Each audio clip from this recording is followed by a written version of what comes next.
Happy Monday. Let's recap NFL Week 9 and talk some Monday Night Football. What's going on, everyone? Welcome back in to another episode for Just a Bet Outside. I'm your host, Steven, and we are here to talk some football, baby. That's right. We are recording this during the Bills and Bengals game, so one of our bets is not complete yet. But man, we had some wild endings, and I mean wild endings to some NFL games, especially that Bucks and Texans. It looked like Kate Otten, the guy who went to my high school, caught the game-winning touchdown, and then he didn't because the Texans marched down the field in under a minute and scored to win the game. CJ Stroud, congratulations, Ohio State Buckeye, by the way, set the record for most passing yards in a single game by a rookie with 470. Absolutely bonkers. Stroud continues to have a great rookie season. Panthers, you picked the wrong quarterback. Anyways, Trent's record right now, it was just an average weekend, 4-5. But we're waiting on that Bengals -2, 2.5. So if they pull out the win and the cover, it will be a 5-5 weekend for the Trends. In this video, guys, we are going to recap Week 9, which right now we are up 0.23 units. We'll break it down and how we did and all that, and hopefully we hit that Bengals Joe Burrow and Josh Allen bet to go up almost 2 units on the weekend. But then we're going to recap that head-to-head, and I am happy to do it this week. That's right. Go Eagles, baby. Fly, Eagles, fly. And then NFL takeaways, including talking some Super Bowl bets right now, halfway through the season for some dark horse teams. And then we preview and give our best bet for the Monday Night Football game between the Chargers and the Jets.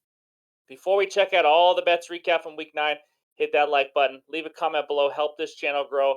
Every time you leave a comment and hit the like button, more people on YouTube can see it. Our channel grows. And if you're new to the channel, hit subscribe. We talk basketball, baseball, football. We break it down. We like to talk sports.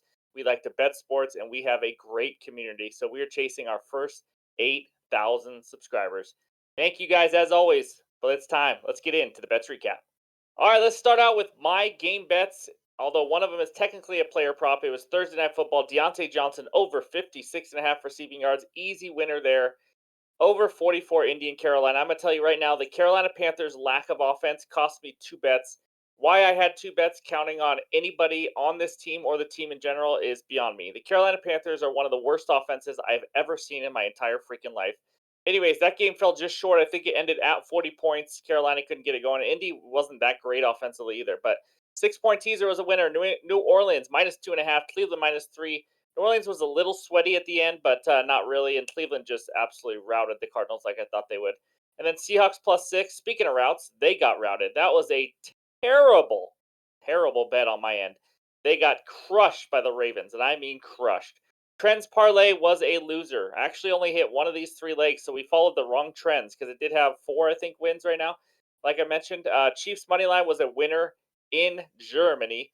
And then the under Minnesota Atlanta was not a winner. Minnesota actually had Josh Dobbs come in early due to concussion to Jaron Hall, which did not help the total, but I don't think it was going to stay under anyways.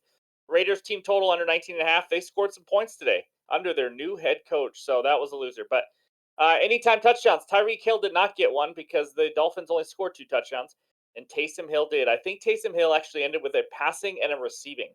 I put this because I figured he'd get a rushing, but he did 2 of the other ones. This guy is a jack of all trades. It's unbelievable. So that was nice to go 1-1 up 0.43 units because those are only half unit bets, those anytime touchdowns. Player props. We don't know the exact record yet, but right now we are 1-1. Rashad White, the one I said was my favorite bet of the weekend, over 27.5 receiving yards. He cashed this, I think it was first quarter, maybe second quarter. It was easy. Check his line out for next week, see how much it goes up because it definitely will, but it still might not be enough. And then, speaking of the Carolina Panthers earlier, Adam Thielen, 50 plus receiving yards. He was awful. Just awful. They did nothing. He just caught up some short passes, and that was it. Did not even hit 50 when he's been crushing it all season long. CD Lamb easily over 60. I should have just taken CD over his normal line by himself, but you know what? I screwed up. You live, you learn. And then the last one, Joe Burrow, Josh Allen, 2 plus passing touchdowns each. I know Burrow started out hot getting a passing touchdown. We do not know what's going on there. It's still the first half as we record this. We got a couple videos to record, so we could not wait till the game ended, but that's where we're at. So 1-1 there. So up 0.23 units, but if we can hit that Burrow Allen one, we will be up almost 2 units since that is plus 149. But now let's check out the season-long overall record. We start with my game bets, 24-14, up 10.74 units. Man, how nice would that be if that was all we had in this video? Because that is smoking hot right now. Ryan's game bets. He was out sick. If you watched our Wednesday night video, so he stays at 4-9, down 5.47. He will turn it around. I feel like big comeback coming on for week 10 for him. Anytime touchdown bets after a 1-1 profitable weekend. We are now 9-15, down 3.03. Player props as of right now is 17-19, down 2.58. If we hit that Joe Burrow, Josh Allen one, we will be down just a little over 1 unit. And then the trends parlay, which is not official, we have won one of our first five trends parlay, and we are still up 1.65 units. Overall record 54-57, right around even, down 0.64 units. Again, if we hit that player prop, maybe hit that Monday night football bet that I'm giving to you later this video, we will be in the positive and we will be moving forward, baby. That's right. That is the bets recap. Now, let's bring Ryan on and talk that head to head bet. All right, it's time to talk that head to head bet, baby. That's right. For those of you that had Team Steven, congratulations. You picked the right side. I needed this win. I couldn't fall to 3-6, so I am now 4-5. Ryan is 5-4. I had the Eagles -3. He had the Cowboys +3. What a game that was! I'm not even going to try to sit here and say that the Eagles dominated because they did not. Cowboys 406 yards. Eagles 292. CD Lamb have a day, 11 for 191, and Dak threw for 374 yards and three touchdowns. Ryan, your Cowboys played well. They just couldn't quite get it done. Couldn't quite get over the hump there. I thought they had it. They had a chance. Dak's foot stepped out of bounds. They couldn't, there would have been down three. That would have been a push. So it would have been nice. And then they would have had a chance to go into overtime or potentially win by more. And I just so close. I mean, this game really came down to a game of inches. I believe the Eagles fumbled 3 times in this game, but didn't lose any of them. They recovered all their fumbles. Or even right at the very end, they ended up fumbling, and I thought I was going to get it back with just a few seconds to go and have an easier chance. But man, oh man, it was a good freaking game, exciting game. But these Cowboys got to figure out a way to beat the Eagles when they needed to. I agree, and it's just one of those things where in football, these teams like the Eagles right now and the Chiefs over the Dolphins, like they just find ways to win. You know what I mean? Mhm. They find ways. Maybe there's a little luck involved, but they just find ways to make plays at the end. The Cowboys played well enough. This is not on Dak or anything like that. It was a hard fought game, but it was a big loss for the Cowboys. They are now, I think, 2.5 games back, and they already lost one game against the Eagles. If they lose one more, they also don't have the tiebreaker. So it was a huge win for the Eagles if they want to start running away with this division. They're 8-1. You know, Eagles are sitting here at 8-1. I think it is. And everyone's just kind of saying they're not playing as well as last year and all this. Well, guess what? They just keep winning. But in regards to our head-to-head bet, I'll take it. You know, that was close. That was a fun game to watch. It wasn't bogus one way or the other. It was a hard-fought NFC East game. So, thank you for all the Team Stevens supporters. That's what we got. I am 4-5. Again, I have not been at 500. I don't think in the head-to-head since 0-0. Am I right, Ryan? Is that You were right? correct. Yep. Have to get over the hump. Week 10 is huge, and I will be back, baby. That's right. So that's the head-to-head bet recap. Let's talk some NFL takeaways. All right, let's talk some football. And this first takeaway is about that Chiefs and Dolphins game. Those Dolphins continue to lose to good teams. But I got some takeaways just from the whole game in general and maybe some future outlooks on these two teams. But the Chiefs, guys, Patrick Mahomes just threw for 185 yards. Travis Kelsey had 3 catches for 14 yards. And oh, by the way, they still beat a good Dolphins team. Like they are just unbelievable. They can win any way they need to. We talked about it earlier this year. Defense, running, throwing the ball, it doesn't matter. They find ways to win. Now, lately, their offense just has not been the same. It is what it is. You know, we're not going to beat around the bush with that, but it may not matter because, like I said, this is the best defense that Patrick Mahomes has probably ever had in KC. And to be honest with you, that might even be scarier than what we've seen from Mahomes and this team in the past few years because I think Mahomes and this offense will figure it out. So when they figure it out along with this top defense, that's when you're just kind of screwed. And defenses travel pretty well. So my takeaway from the Chiefs in that game is just that they find ways to win no matter how it is, and that's the sign of a really good team. And you know what I'm going to talk about with the Dolphins, guys? They are 0-3 now against winning teams. Their offense continues to struggle against good defenses, and I don't mean elite. I just mean even good defenses. Is Tua really in the MVP conversation? That's just a thought I have. He cannot beat anybody but average to below average teams. They scored 0 points in the first half if you did not watch this game. So I will say one good thing about the Dolphins. I think their defense is improving now that they have Xavier Howard and Jalen Ramsey back and in the secondary.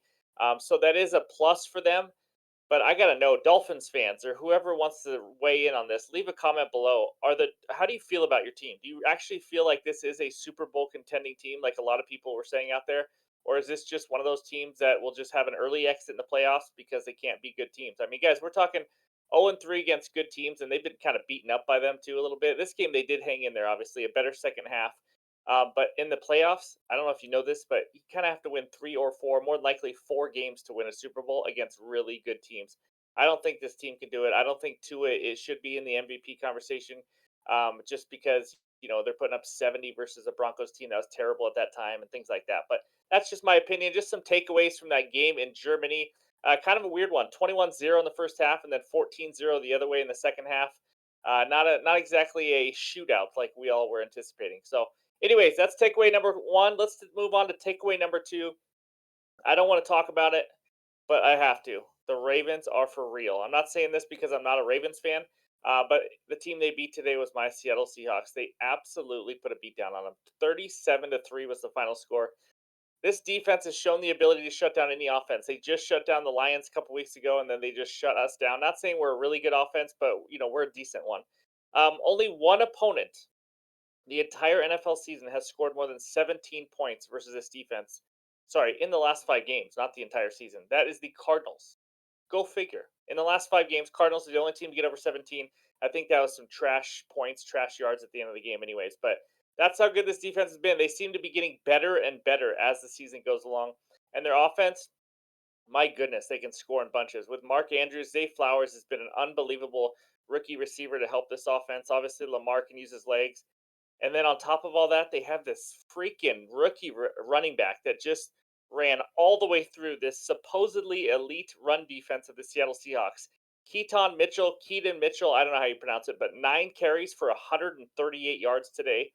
I mean, guys, hopefully they don't have any more weapons coming because it's just too much. It really is. And the Baltimore Ravens, like I talk about a lot, if you want to be a good team in this league, you got to play well in the trenches, and I think they really are. I mean, they are handling good teams with lines like the Seattle Seahawks, like the Detroit Lions. It's been pretty impressive. This is a very well-rounded team, and it's just I would watch out. That's all I got to say. I think they run away with the AFC North. I picked them to win the division at the beginning of the year. Although you do have the Bengals who are playing really well. But as of this moment, this Ravens team is for real. So this third one, I want to talk about some Super Bowl dark horses, kind of a mid-season update on what teams might be a good idea to place a bet on to win the Super Bowl now that we've seen some football. And with these 3 teams, I think home field advantage is going to be huge. It's huge all the time. But the first one we already talked about, it's the Baltimore Ravens, guys. I just saw plus 950 on DraftKings for them to win a Super Bowl. Um, they've already showed they can beat the good teams. They're not like the Dolphins where they struggle versus good teams. It's a complete team. Nobody wants to play them, obviously. We already talked about them. But the next one, the Cincinnati Bengals at plus 1,400. Now, I am recording this video during Sunday Night Football. So I just want to let you know that. So I don't exactly know what happened with the Bengals on Sunday Night Football or what's going on. But I will say this: we know they're back. Joe Burrow is back. Joe Cool, baby, one of the best quarterbacks in the league. And they're kind of going under the radar a little bit, which is kind of weird. I think it's just because of how they started the season when they were so awful when he was hurt. But they just put up 31 points on the 49ers last week. I just think this team is legit. I mean, they have the leadership. They've shown they can do it, guys. They were just in the Super Bowl a couple years ago. They went deep into the playoffs last year. This team knows how to win big games. Joe Burrow is not faced by it. And I just think plus 1,400 for the Bengals to win a Super Bowl is pretty good odds, especially if they keep improving and winning and winning. Those odds will go down. So that's my second one. My third team to think about, we've talked about already, Detroit Lions, plus 1,100. My favorite, probably out of these three with the odds and everything, would probably be the Bengals. Lions are plus 1,100. So, they're elite in the trenches, like we talked about. Can Jared Goff win games on the road? That's where the trouble lies for me. I think home field advantage is going to be absolutely huge for them. Obviously, playing in the dome at home, they are really tough to beat. The Seahawks did it. I don't know how, but they did it earlier this year. But since then, I mean, guys, this team just looks it's night and day on the road and at home. But other than that, plus 1,100, it might be closer to about right. But I mean, we're talking in the NFC that's wide open, and that's part of this handicap, honestly, because anybody can win the NFC. Honestly, I think I wouldn't be shocked if the Lions beat the Eagles. I do think the Eagles are a very good team. They just won a tight game against the Cowboys today. But You know what? Lions plus 1100. I think that's worth a sprinkle too. So Lions, Bengals, Ravens, three teams to think about, and some Super Bowl odds if you want to kind of reach a little farther than just the Chiefs and Eagles type of odds, which I think are around plus 450. So that's what we got. Those are my three takeaways from Week 9. And now it's time, baby. Let's go. Let's talk some Monday Night Football. All right, the Monday Night Showdown is the New York Jets, Jets, Jets, hosting the LA Chargers with Brandon Staley. Sorry, Charger fans, he is still the head coach. It is unusual to see a total of 40, but we got it. Chargers minus 3.5, over under of 40 in this game. Let's start with some against the spread records, preview the game a little bit before I get into the best bet. Chargers this year 3-4 against the spread and 2-2 against the spread as a favorite. Jets 4-2-1 against the spread this year, including 4-2 against the spread as an underdog, which means they've been an underdog in 6 of 7 games. Over under records, this 40 total is probably about right considering the Chargers have been playing some unders. Chargers 71.4% to the under in 5 of 7 games. Jets 57.1% to the under, going under in 4 of 7. Now that is under whatever the total was for that game, not under 40, just so you know. This game is kind of a strength versus strength game, and also another matchup of weakness versus weakness. So it's going to be interesting. The strengths: Chargers pass offense. How about 268.9 yards per game? That is the sixth best in the NFL. Going up against the Jets pass defense, they only allow 184.4 yards per game, the fifth best in the NFL. A reason for that is they have the highest quarterback pressure percentage rating in the NFL entering week 9. So I haven't seen the numbers from the weekend we just saw, but Jets get to the quarterback and they got some good DBs, obviously, with Sauce Gardner and those boys. So we'll see what gives in that game. If the Chargers can move the ball on the Jets on the road, or if the Jets defense will stand strong. Weaknesses: the Jets pass offense. Holy crap. Zach Car Salesman Wilson, 164.3 yards per game the Jets offense has passing, which is 31st in the NFL. The Chargers pass defense, we've talked about it all year. They suck. 297.4 yards per game. That is dead last. That's right. The worst pass defense versus the second to last pass offense. Like, that's just honestly, when that's on the field, you can just leave, honestly, unless the Jets are running the ball well, and they're going to need to move the ball. So we're going to see which one prevails. Will the strengths prevail, the weaknesses? But I just think it's an interesting matchup how those line up. Now, you want to hear the best bet, and let's get right into it. It is a player prop. I'm going to break it into kind of a ladder bet. So here we go. The first best bet is Brees Hall over 20.5 receiving yards at minus 110. I'm going to put 3/4 of a unit and save the other quarter for a higher number. And we're going to talk about that in a second. But this reminds me of that easy Rashad White winner we just had with the Tampa Bay Bucks, where the running back is starting to become a lot more impactful and used in the passing game. The running game and run blocking in general hasn't been as good lately for the Jets. We actually bet Brees Hall a couple weeks ago to go over rushing yards against the Giants, and he did nothing. In the last 2 weeks, he has 24 carries for 56 yards in the running game. Why that's important is because that means they are probably going to throw the ball. They're not going to keep running it when they struggle. But here's the last 2 games receiving. This is just like Rashad White, just taking over. 5 catches for 54 yards versus the Eagles, 6 catches for 76 yards versus the Giants, 14 targets overall, guys. We're talking wide receiver numbers right now over the last 2 weeks. And I'm getting 20.5. I saw 18.5 earlier today on DraftKings, but it was like minus 140, minus 150.